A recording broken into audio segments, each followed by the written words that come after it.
Imposter syndrome, why you have it and how to overcome it. Welcome to the School of Self-Worth Live. I'm Sam Osborne, the Self-Worth Guy. This is episode 129. Today we're going to check out a video by Struthless, great guy, excellent video, an Aussie. So what up, mate? G'day, I should say. This is a great video. It goes for about 10 minutes and he's got an excellent description and explanation of imposter syndrome. And I'm just going to share just one part of his video where he uses this really creative metaphor. It's the diamond and shit machine to explain imposter syndrome. So we're just going to watch that bit, and then I'll put the link for his video under this because you should watch the whole thing.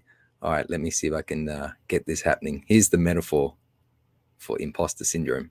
Do it. Inside your brain, there is a machine called the shit and diamonds machine. You pull a lever and it spits out shit and diamonds. Just a combination, half shit, half diamonds, or maybe it's 80% diamonds, 20% shit, or maybe it's 90% shit, 10% diamonds. When you first pull that lever when you are young, it spits out mostly shit because you're young and you don't quite understand craft. That's normal. But we're not told it's normal. So we look at our buckets and they're full of shit. And then we look at somebody who's incredible and we go, why is your bucket full of diamonds? I must just have a broken machine. I must not be good. At this point, a lot of people will get discouraged and never pull that lever again. Then one day they turn 45, have a midlife crisis, and realize that they could have pulled the lever the entire time. But should you find yourself lucky enough to push past the discouragement of others and the discouragement of seeing other people's diamonds, that you continue pulling the lever, one day in your consistent buckets of shit, you're going to find the shit and diamonds machine pumps out a diamond, a sparkly diamond in a lump of shit.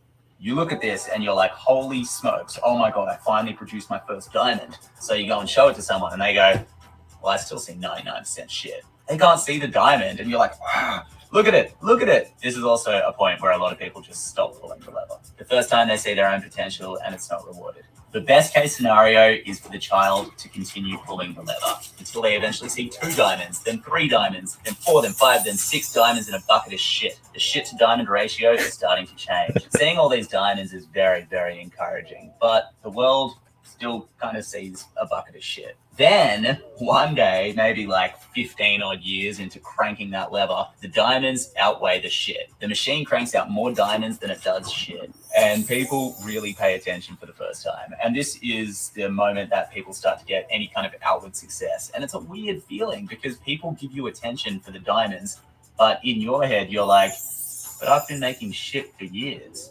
Man, it's only a matter of time before the world realizes that my shit and diamonds machine only produces shit. And that's the disgusting way that I like to understand imposter syndrome, an ongoing process of producing diamonds and realizing that they aren't shit anymore. This brings us to part 2 of the video. How do we solve it? So if you remember in the definition, we talked about the 2 different variables. All right, so that video is a really great one and I highly recommend you check it out. That's Struthless, an Aussie with some great advice about mental health, and I like watching that video because he's so authentic and he's a great bloke. He comes across like an honest guy who's been through his own things, and he says that the main thing that he went through was that he didn't feel like a good person. And I can relate to that because I felt like I wasn't I felt like I needed people to like me.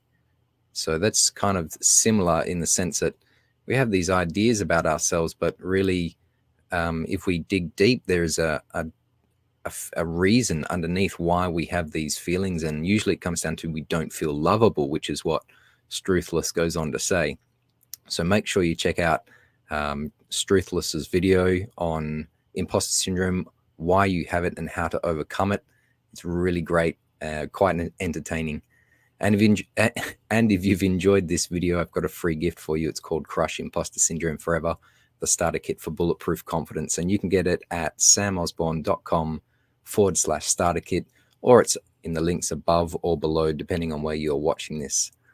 All right, everybody, I wish you a great day, and make sure that you pump out some diamonds. Don't worry, you're going to pump out some shit as well. I've been pumping out plenty for years, but occasionally a diamond comes out. So just look at the positives, don't always look at the negatives, balance it out. All right, see you later, everybody. Bye.